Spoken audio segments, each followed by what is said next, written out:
বিলের যে দুর্নীতি শুরু হয়েছে, আমি দুর্নীতি বলতে বাধ্য হচ্ছি, এখনো আমি ভিতরে যাই নাই।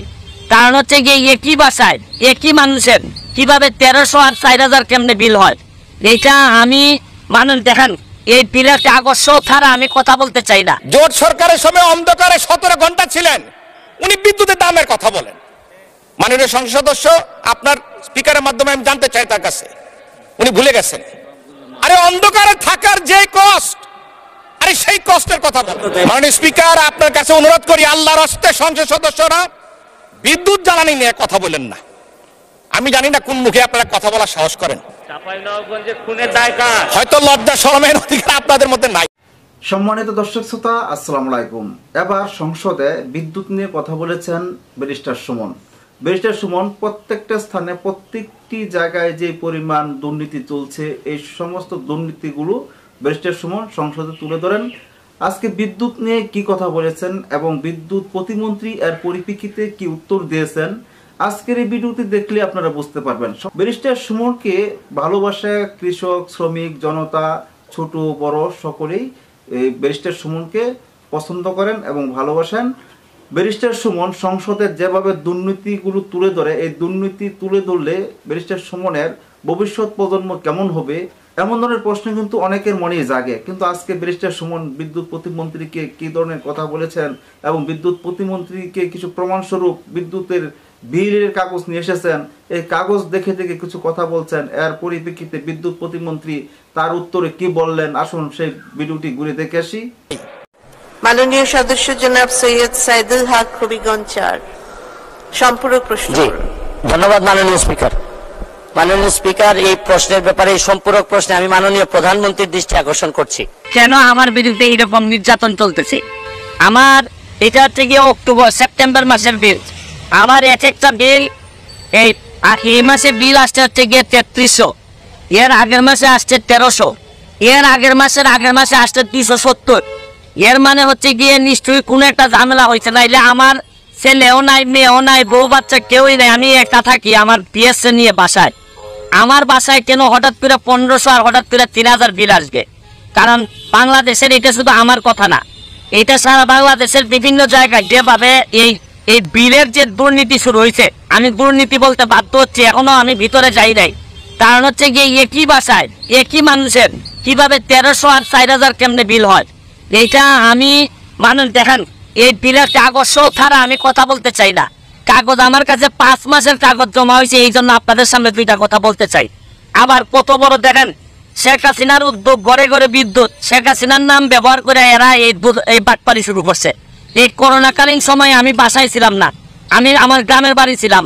এই গ্রামের বাড়িতে থাকাকালীন সময়ে দেখছি আমার বিল 3500 টাকা বিল আসছে। এর মানে ভৌতিক বিল। এরা এখন প্রাতিষ্ঠানিক দুর্নীতি শুরু করছে। আরে ব্যক্তির বিরুদ্ধে তো কথা বলা যায়, এই এত বড় প্রতিষ্ঠানের বিরুদ্ধে কথা বলবেন আপনি কিভাবে? কার বিরুদ্ধে কথা বলবেন? মাননীয় মন্ত্রীর দৃষ্টি আকর্ষণ করে বলছি, দেখেন আপনারা এই যে মানুষের যে দীর্ঘ নিঃশ্বাস, এই নেত্রীর নাম ব্যবহার করে উপরে নেত্রীর নাম দিয়ে এই যে আপনারা ভৌতিক বিল দেওয়া শুরু করছেন, এইটা ছিলেন সকালবেলা উঠে যে গার্জিয়ান যে 1500 টাকার বিলের জায়গায় যে 3000 3500 টাকা বিল দেখে তার জীবন তো এইভাবেই শেষ হয়ে যাচ্ছে। আরে ধর্ষণ কি খালি মহিলাদের হয়? এই বিদ্যুৎ বিলের ধর্ষণ হচ্ছে না? এই যে যেটা হওয়ার কথা 1300, এইখানে 3500 5000 করে বিল মারতেছেন, মানে আর বাঁচার কোনো পথ নাই। কারণ প্রাতিষ্ঠানিক দুর্নীতি যখন আপনি অবস্থান নিয়ে নেয়, তখন আমাদের যারা জনগণ আছে, জনগণের 12টা বেজে। এইভাবে যদি চলতে থাকে, আমি মাননীয় প্রাইম মিনিস্টারের দৃষ্টি আকর্ষণ করে বলছি, এরা কিন্তু 12টা বাজায় ছাইরা দিবে জনগণের। এদের কাছ থেকে কিন্তু বাঁচার কোনো উপায় নাই। কারণ ব্যক্তির বিরুদ্ধে তো মামলা করা যায়, এত বড় প্রতিষ্ঠানের বিরুদ্ধে আপনি মামলা করবেন কিসের ভিত্তিতে? আমি বলবো যে এখনো সময় আছে, এটা চেক করেন।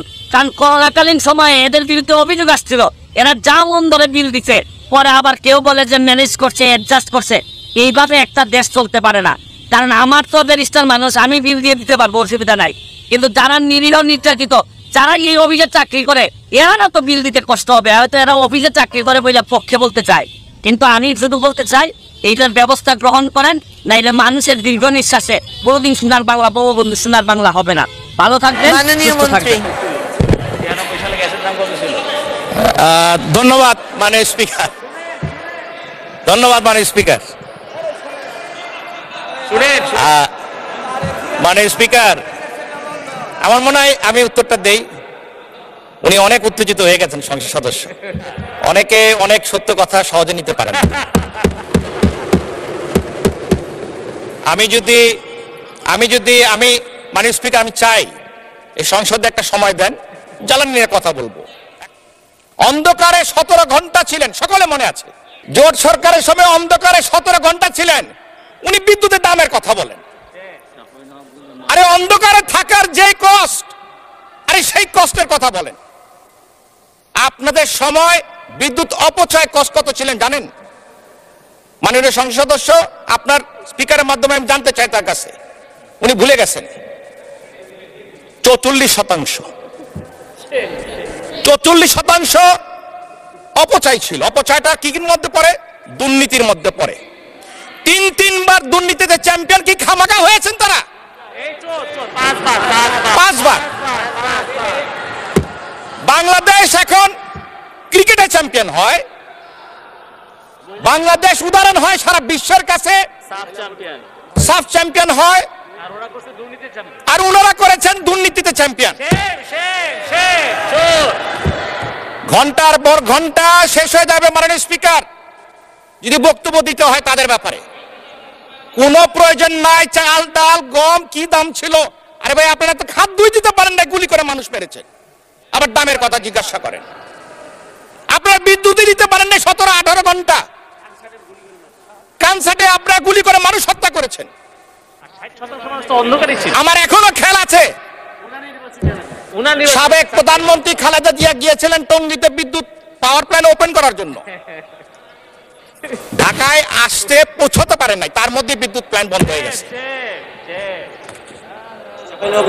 মাননীয় স্পিকার, আপনার কাছে অনুরোধ করি, আল্লাহর হস্তে সংসদ সদস্যরা বিদ্যুৎ জ্বালানি নিয়ে কথা বলেন না।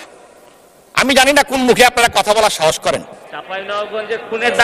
হয়তো লজ্জা শরমের অধিকার আপনাদের মধ্যে নাই। ঘন্টার পর ঘন্টা কথা বলতে পারবো, তথ্য না খালি ডকুমেন্ট নিয়ে আর হাজির করতে পারবো। ধন্যবাদ।